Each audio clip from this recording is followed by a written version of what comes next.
अस्सलाम वालेकुम जी। वसीम मलिक हाज़िर खिदमत है। सुप्रीम कोर्ट ऑफ पाकिस्तान में मौजूद हूँ। सुप्रीम कोर्ट ऑफ पाकिस्तान से आज कमरा अदालत नंबर 1 में चीफ जस्टिस काजी फ़ायज़ ईसा एक मरतबा फिर अपनी क्रीज से, अपने दायरा अख्तियार से निकल कर खेले हैं। यूँ कह लीजिए कि अपने ही पसंदीदा जो उनका कानून है, प्रैक्टिस एंड प्रोसीजर एक्ट 2023, उसकी खिलाफ वर्जी भी कर दी है और एक हलाल सो मोटो नोटिस भी ले लिया है। ये हलाल सो मोटो नोटिस मैं इसलिए कह रहा हूँ कि कमरा अदालत नंबर 1 में चीफ जस्टिस काजी फ़ायज़ ईसा बारहा ये कहते रहे, जब से वो चीफ जस्टिस बने हैं, कि जी ये अदालत जो है ये बहुत रिलक्टेंट है, इसने बहुत रिस्ट्रिक्ट कर लिया है खुद को सो मोटो नोटिस लेने से, या जो अख्तियार सुप्रीम कोर्ट ऑफ पाकिस्तान को आइन ने दिया था उसको इस्तेमाल करने से।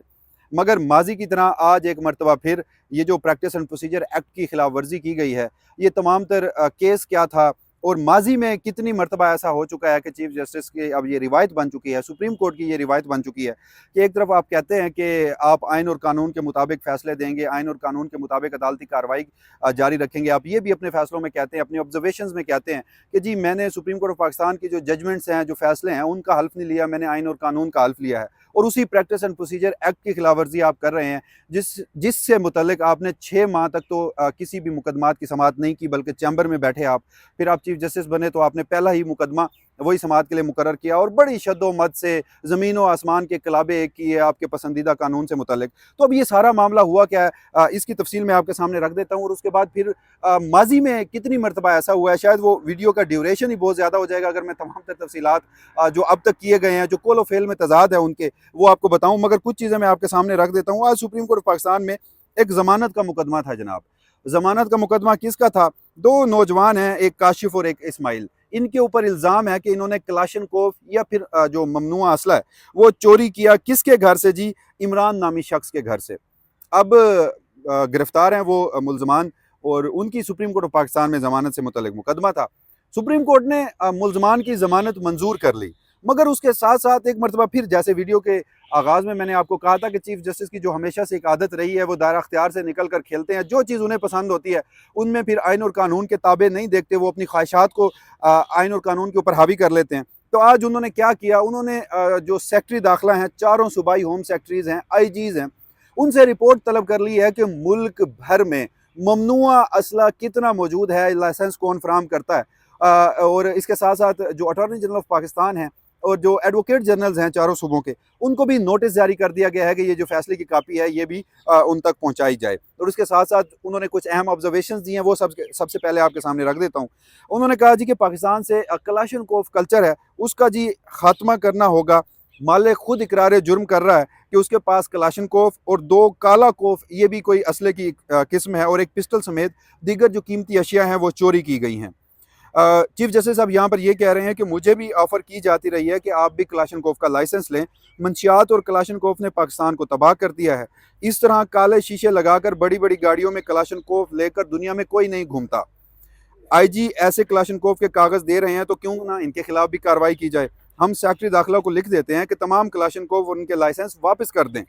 स्कूल और बाजार जाओ तो लोग कलाशनकोव लेकर खड़े नजर आते हैं। डरते हैं, घरों में रहें, बाहर इसलिए निकलते हैं कि लोगों को डराया जाए और अपना असर रसूख इस्तेमाल किया जाए। इस्लामाबाद में कलाशनकोव लेकर घरों के बाहर लोग यानी गार्ड्स खड़े हैं। काले शीशे के साथ लोग कलाशनकोव लेकर जाते हैं, पुलिस की इनसे पूछने की हिम्मत तक नहीं होती। कैसे पता होगा कि कलाशनकोव वाले दहशतगर्द थे या फिर कोई और? असला लाइसेंस का बगैर लाइसेंस असला रखना जुर्म है और पुलिस ने इंक्वायरी में मालिक से पूछा तक भी नहीं है। सुप्रीम कोर्ट ने फिर चोरी के मुकदमे में ये जो मुलजिम है उसकी जो जमानत है वो मंजूर कर ली थी। ये जितनी भी मैंने आपको बातें बताई हैं चीफ जस्टिस पाकिस्तान की ऑब्जर्वेशंस थी। मगर अब सवाल यहाँ पर ये पैदा होता है कि एक ज़मानत का मुकदमा है, चोरी में मुलविस मुलजमान है, वो सुप्रीम कोर्ट ऑफ पाकिस्तान तक आए हैं, उसमें बैठकर आपने मुल्क भर में जो ममनुआ असला है उसके जो लाइसेंस हैं उससे मुतल्लिक जिन लोगों से रिपोर्ट तलब की है वो किस कैपेसिटी में की है, किस दायरा अख्तियार में की है, सुप्रीम कोर्ट ऑफ पाकिस्तान की कौन सी जुरिस्डिक्शन है, आपकी चीफ जस्टिस बतौर चीफ जस्टिस कौन सा दायरा अख्तियार है जिसको आपने इस्तेमाल करते हुए ये सब कुछ किया है। बज़ाहिर इकदाम बहुत अच्छा हो, बज़ाहिर काम आप बहुत अच्छा कर रहे हो, मगर आप गलत तरीके से करेंगे तो उसके ऊपर सवालात उठेंगे। माजी में अगर कोई ऐसा करता था तो आपके मुतादिद खतूत हमने देखे, रिपोर्ट किए, आपकी तकारीर उठा कर देखें। मगर जब से 17 सितंबर के बाद एटलीस्ट हम सहाफ़ी आए रोज़ हमें एक नया चेहरा चीफ जस्टिस का देखने को मिलता है। आए रोज़ जब हम कहते हैं कि शायद अब इंतहा हो चुकी है, आइंदा में जो आइन और कानून है उसके मुताबिक सुप्रीम कोर्ट ऑफ पाकिस्तान चलेगी। मगर हर नए रोज़ आकर पता चलता है कि अच्छा इस कैपेसिटी में अब ख्वाहिशात पहुँच चुकी है, इस कैपेसिटी में अब आइन और कानून को रौंदा जा रहा है। क्योंकि अब प्रैक्टिस एंड प्रोसीजर एक्ट आया, मैं माजी में ज़रा जाता हूँ, प्रैक्टिस एंड प्रोसीजर एक्ट आया, प्रैक्टिस एंड प्रोसीजर एक्ट पे स्टे आर्डर हुआ, चीफ जस्टिस काजी फायजी साहब ने मुकदमात की समाअत से इनकार किया, फौजी अदालतों के मुकदमे में बंदयाल साहब ने उन्हें बिठाया। मौसूफ ने एक नोट लिखा और उसमें कहा कि जब तक प्रैक्टिस एंड प्रोसीजर एक्ट पे स्टे आर्डर है, ये गैर कानूनी है, वो मुकदमात की समाअत नहीं रखेंगे। माजी में कहते रहे कि सुप्रीम कोर्ट में जो पेंडेंसी है केसेस की, ज़ेर इल्तवा मुकदमात हैं, वो बहुत ज़्यादा तक बढ़ गए हैं, जजेस को अपॉइंट किया जाए, मगर उसके बरक्स खुद उन्होंने केसेस नहीं सुने। चलें, आपका एक प्रिंसिपल स्टैंड हो सकता है, बेनिफिट ऑफ डाउट तब तक दिया जा सकता था।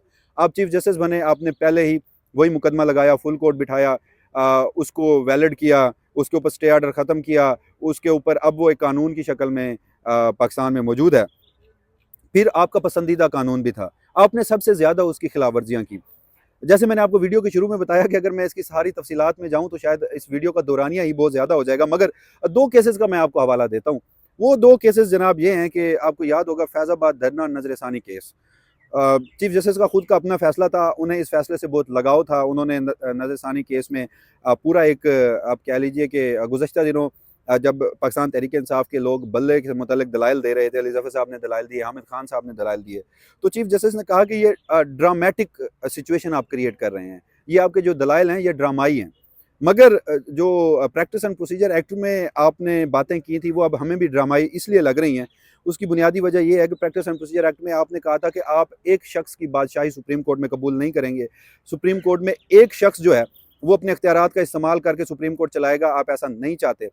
तो फिर अगर आपने प्रैक्टिस एंड प्रोसीजर एक्ट में कानून को पास किया था तो फिर उस पर अमल दरामद ज़रूरी था, और उसमें हमें बताया गया था कि चीफ जस्टिस के साथ एक 2 जजेस मजीद जो सीनियर तरीन जजेस होंगे वो बैठेंगे और 3 रुकनी कमेटी डिसाइड करेगी कि सो मोटो नोटिस लेना है या नहीं लेना। दीगर भी जो अख्तियारात 3 रुकनी कमेटी को एक चीफ जस्टिस से लेकर दिए गए थे वो खैर एक अलग डिबेट है, मगर आपने कहा कि 3 रुकनी कमेटी से ही मुशावरत होगी। आपने फैज़ाबाद धरना नज़रसानी केस की मैं बात कर रहा था, उसमें जनाब ने बैठ के एक इम्प्लीमेंटेशन बेंच बनवा दिया, उसमें अपनी मर्जी का एक इंक्वायरी कमीशन बनवा दिया, टर्म्स एंड कंडीशन अपनी मर्जी की बनवाई। अटॉर्नी जनरल ऑफ पाकिस्तान है, वो आपकी हर बात हाँ में हाँ मिलाते हैं, आपकी कोई बात इस वक्त ये निगरान हुकूमत नहीं टालती। आपने अपनी मर्जी का इंक्वायरी एक्ट बनाया जो इस वक्त अपना काम कर रहा है, गालबन आने वाले कुछ दिनों में वो अपनी रिपोर्ट भी देगा। तो नजर सानी केस में बैठ कर इम्प्लीमेंटेशन करवाना, ये इससे कबल हमने नहीं सुना था। चले, मेरा बहुत कम तजर्बा होगा supreme court of Pakistan cover करने का, मगर जो लीगल माइंड हैं, जो साफ़ी हैं, जो दहाइयों से सुप्रीम कोर्ट कवर कर रहे हैं, वो भी अब सवालात उठाना शुरू हो चुके हैं। दूसरा जो केस था वो केस था जी बैरिया टाउन कराची का, अमल दरामद केस था। उसमें भी आपने बैठकर सो मोटो नोटिस लिए, एक नहीं दर्जनों सो मोटो नोटिस लिए, एक ही दिन लिए, 3 रुकनी कमेटी और प्रैक्टिस एंड प्रोसीजर एक्ट को बालाए ताक रखकर आपने किया। आपने अखबारी खबरों का हवाला देकर 190 मिलियन पाउंड इमरान खान से मुतल्लिक जो केस था उस पर नोटिस जारी कर दिया। बरतानिया से जो रकम आई थी उसको बगैर तहकीकात के आपने हुकूमत पाकिस्तान के अकाउंट में डाल दिया। सुप्रीम कोर्ट ऑफ पाकिस्तान के फैसले की खिलाफ वर्जी की, जिसमें सुप्रीम कोर्ट ऑफ पाकिस्तान ने बैरिया टाउन के फैसले में लिखा था कि अगर जो पैसे रिकवर होते हैं मलिक रियाज साहब से, वो जो 460 अरब रुपए की मद में थे, तो फिर वो सिंध हुकूमत को गालबन दिए जाने थे, आपने उसमें से वफाकी हुकूमत को दे दिए पैसे। तो आपने ये जो सो मोटो नोटिस का अख्तियार इस्तेमाल किया है और अब प्रैक्टिस एंड प्रोसीजर एक्ट आने के बाद किया है, तो वो जो प्रैक्टिस एंड प्रोसीजर एक्ट का ड्रामा था वो करने की कोई ज़रूरत नहीं थी। एक ही शख्स ने सुप्रीम कोर्ट चलानी थी और वो आप चला रहे हैं, बल्कि अब तो जिस हद तक मामलात पहुँच चुके हैं, कोई जजेस, ऐसे जजेस जो आपसे इख्तलाफ रखते हैं, आपको उन्हें सुप्रीम कोर्ट ऑफ पाकिस्तान में होना ही आपके लिए तकलीफ का बायस बनता है। गुज़श्ता रोज़ हमने इस्तीफ़ों के मामले पर सारे हालात देखे। अब आ जाते हैं ज़रा दूसरे मामले पर कि अगर अब जैसे मैंने गुज़श्ता ये जो 7 से 8 मिनट आपने सुने मुझे, इस तरह के हम इन्हें बेनकाब करते हैं तो बड़ा नागवार गुजरता है, और जब वो नागवार गुजरता है तो उसका इजहार भी वक्तन फ़वक्तन मुख्तलिफ प्लेटफॉर्म से साफ़ियों तक पहुँचता रहता है कि फ़लाँ की ट्वीट, फ़लाँ का वीडियो, फ़लाँ की खबर ये बहुत नागवार गुजरी है।